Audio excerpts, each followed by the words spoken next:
เป็นวิบากจะบ่ได้มีแล้วนั่นกรรมภพจะยอมปรากฏได้หรือบ่หาบ่ได้ขะน้อยอานนท์ด้วยเหตุนี่แหละกรรมจึงเป็นพื้นนาวิญญาณจึงเป็นแกนพันธุ์พืชตัณหา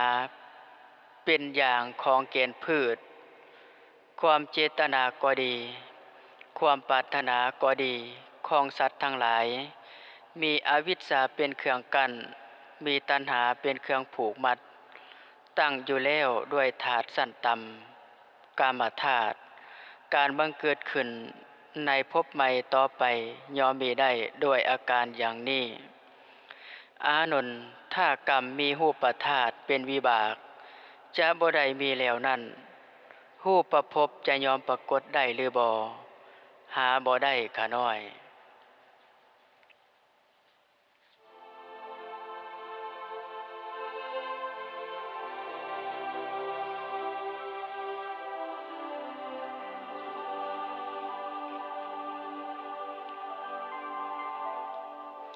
อานนท์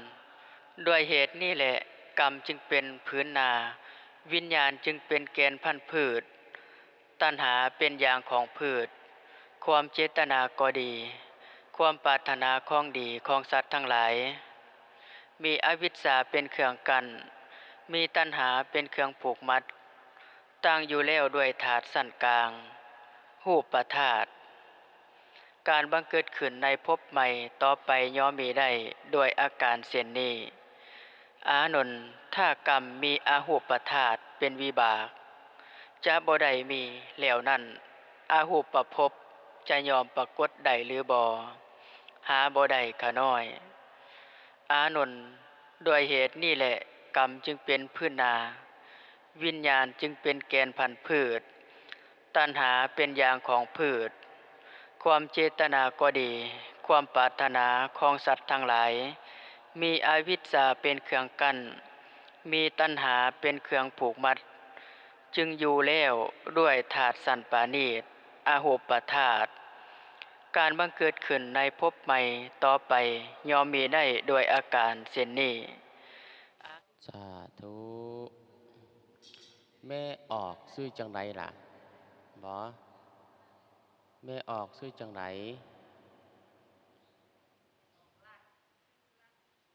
แม่ออกรัด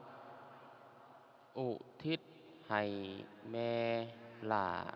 เนาะที่ล่วงลับไปแล้วอนบมือสิผ้าเว้าอืมข้าน้อยซื้อไม่ออกรัดขอน้อมถวายพระเขาพร้อมด้วยเครื่องบริวารทั้งหลายเหล่านี้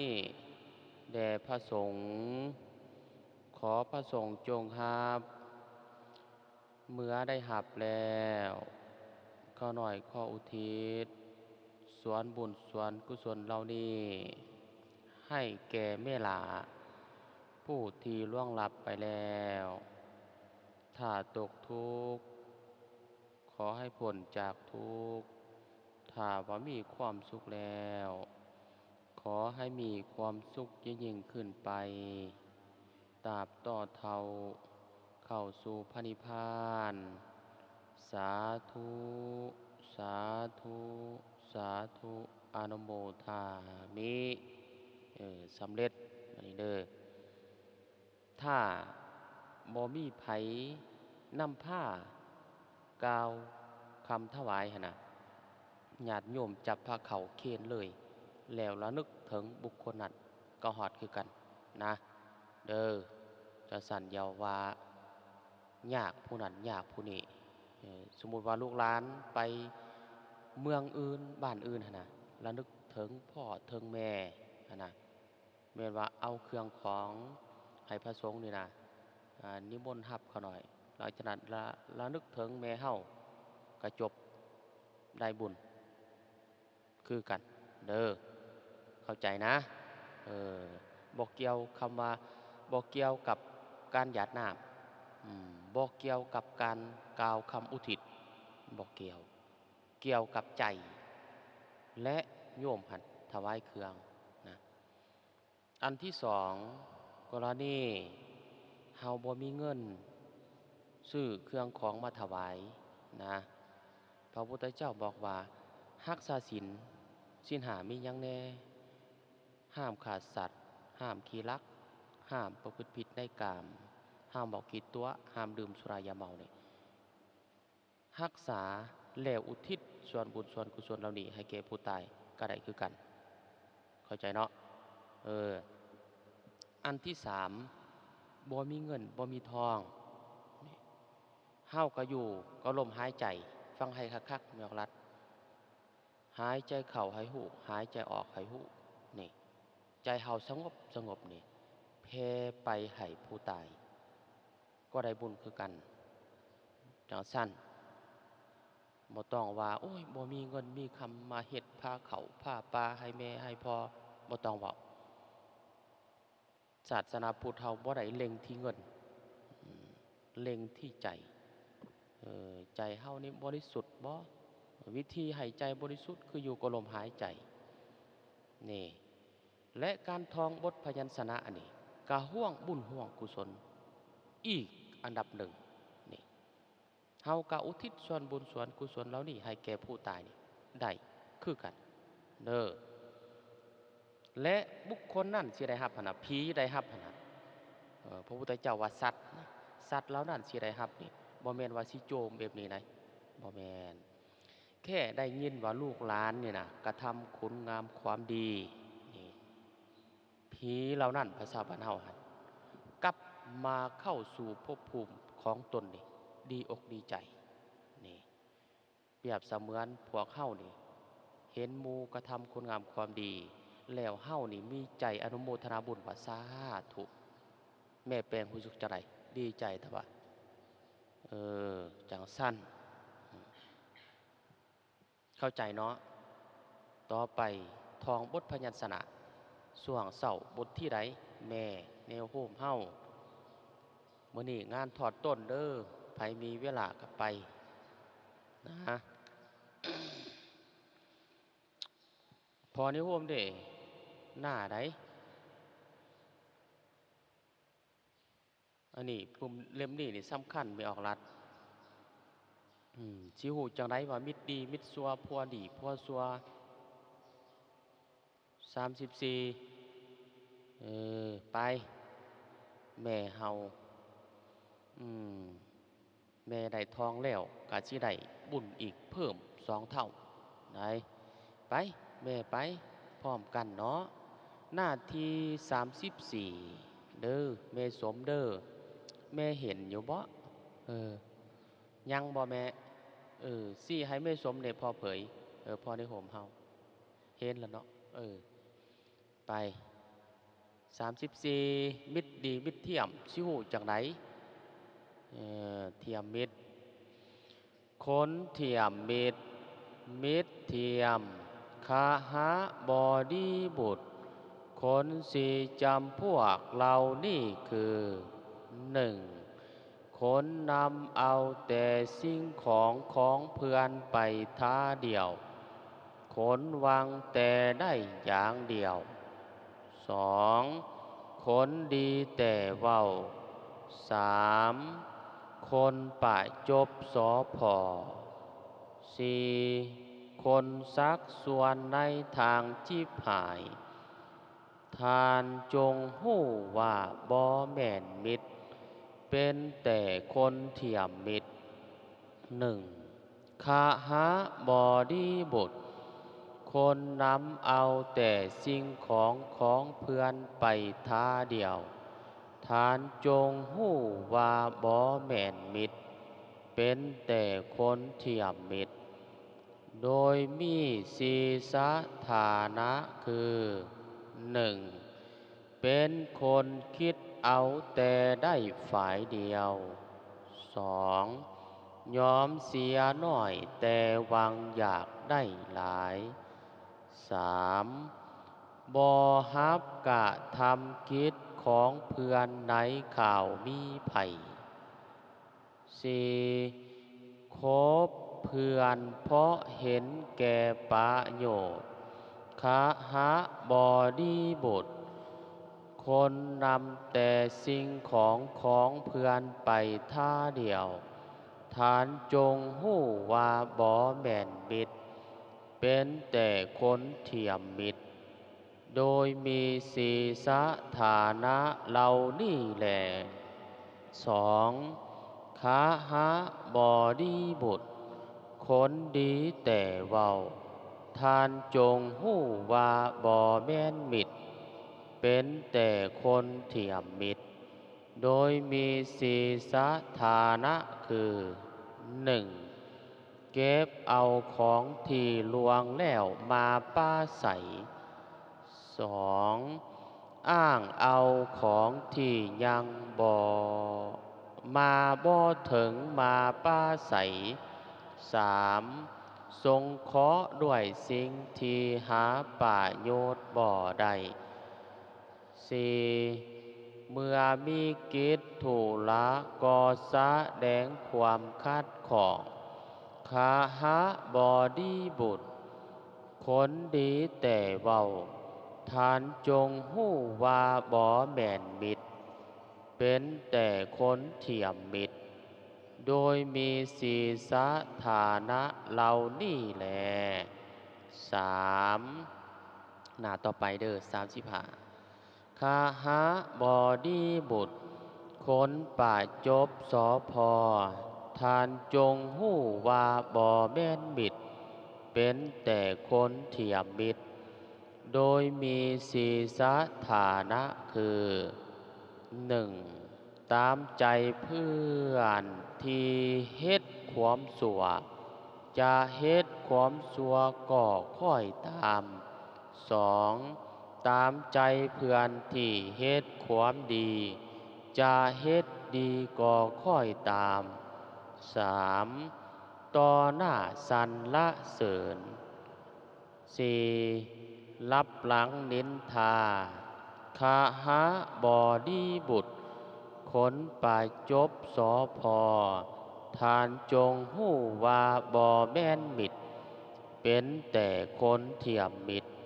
โดยมีศีสะฐานะสี่คาหะบอดีบุตรคนที่ซักส่วนในทางจิบหายฐานจงหู้ว่าบ่แม่นมิตรเป็นแต่คนเทียมมิตรโดยมีศีสะฐานะคือหนึ่งซักส่วนให้ดื่มน้ำเมา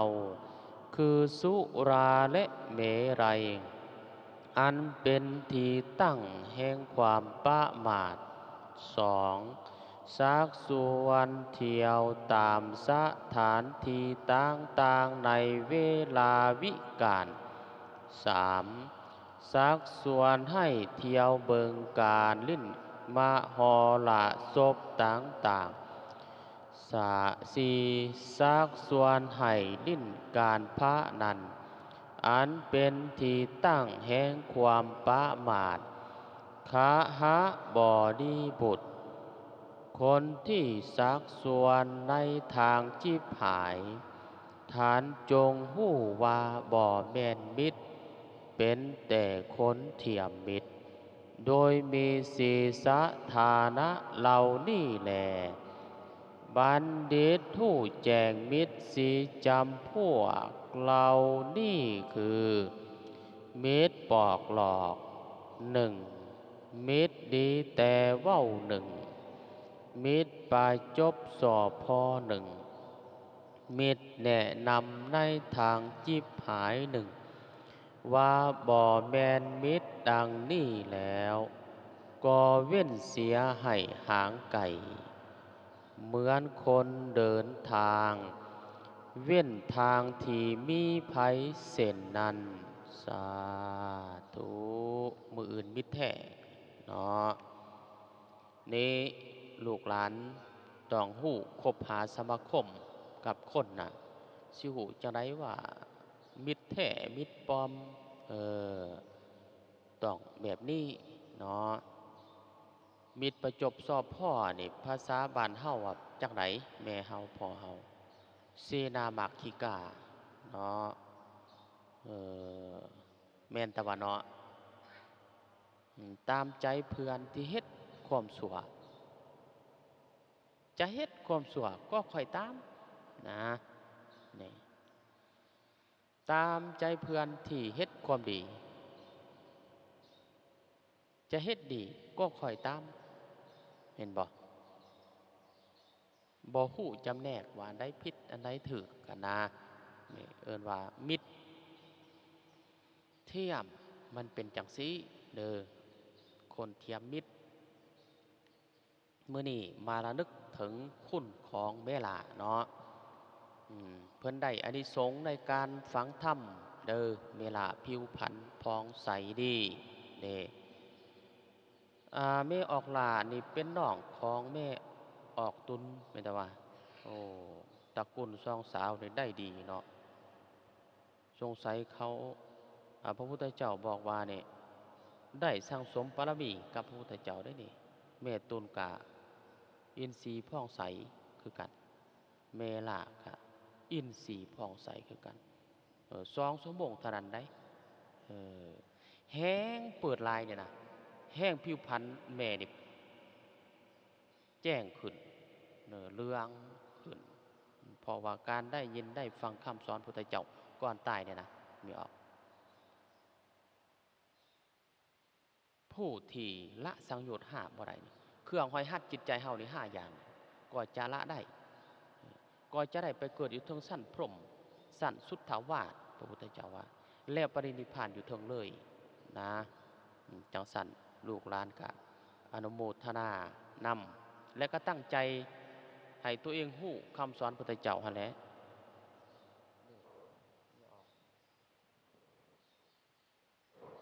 นี่เมื่อทองบัดหาเพราะว่าทุกคนตายทั้งนั้นเด้พระพุทธเจ้าว่านี่บัดหาเวลาเฮาตายนี่บ่มีไผเปิดพระพุทธเจ้าว่านี่ตนเองระลึกได้เองก็ละสังโยชน์5ได้นี่หรือมีผู้เปิดให้ฟังก็ละสังโยชน์ได้สมมุติว่าตนเองระลึกบ่ได้แต่ว่าจื้อก่อนหั้นนะแม่สมจื้อก่อนแต่ว่าลืมสติเวลาตายหั่นน่ะก็ยังได้ไปเกิดอยู่เทิงสวรรค์พุ่นแล้วบรรลุธรรมด้วยเหตุ4อาการนี่1นี่ตนเองระลึกได้เองอยู่เทิงพุ่นอันที่2นี่ภิกขุผู้มีฤทธิ์นี่แสดงธรรมให้นี่แม่สมนี่เคยท่องบทตัวนี้แม่ก็บรรลุปั๊บโอ้แม่นๆๆนี่เร็วพลันโดยไวนะอันอันที่3เด้เออมีเทวดานี่นะมาเตือนเฮาอันที่4นี่มีเทพบุตรผู้เกิดก่อนนี่เด้อโตเคยจมตัวนี้นี่เฮาก็บรรลุธรรมปึ๊บนี่เปรียบเสมือนคนตีกลองนี่นะได้ยินว่าคนตีกลองว่าตึมตึมตึมพระพุทธเจ้าว่าบ่ได้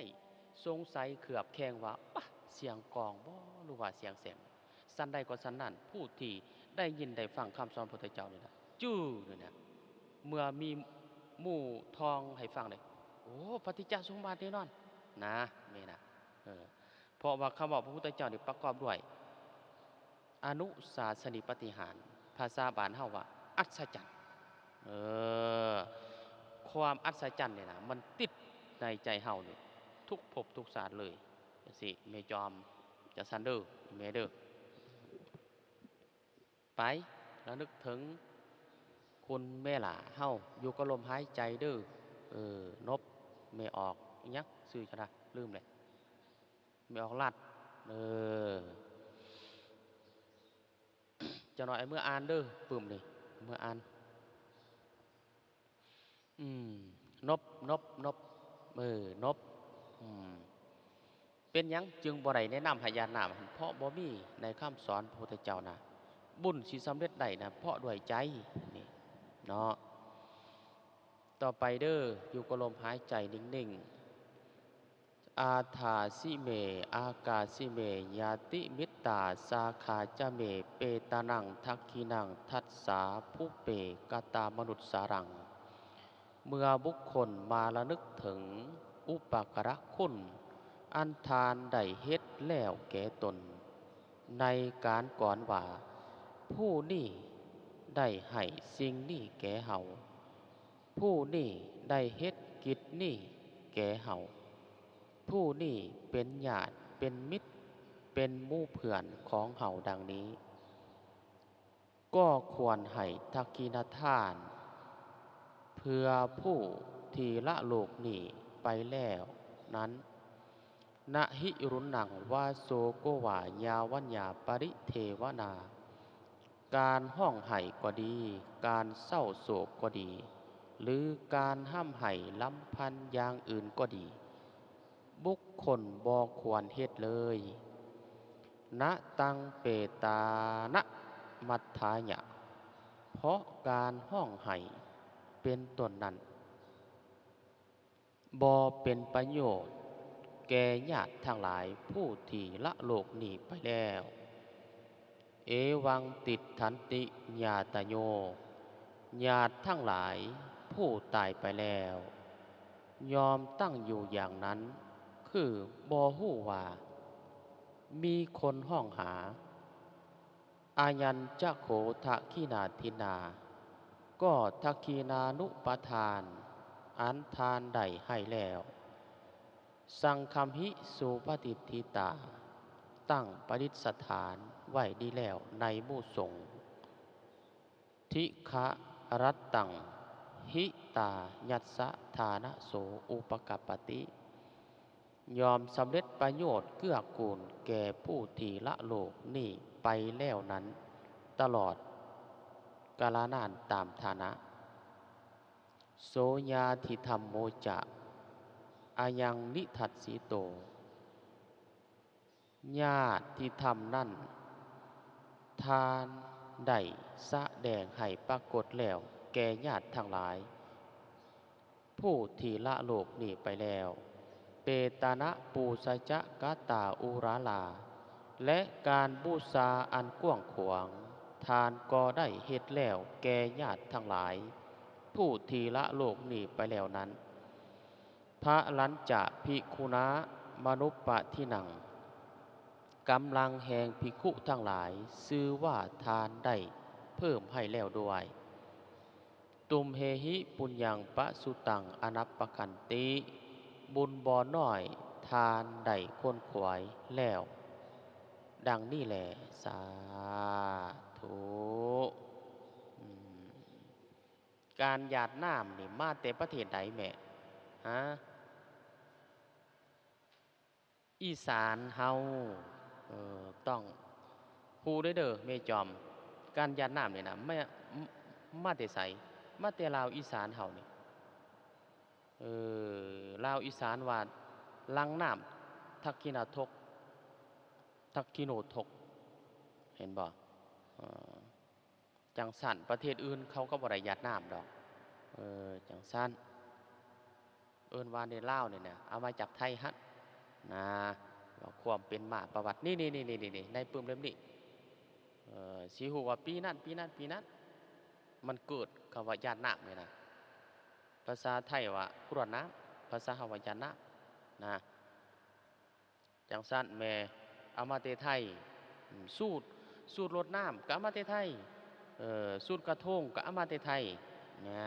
ปานนั้นว่าโอ้ยบ่อยากใส่แล้วของไทยอ่า จะสั่นเนาะ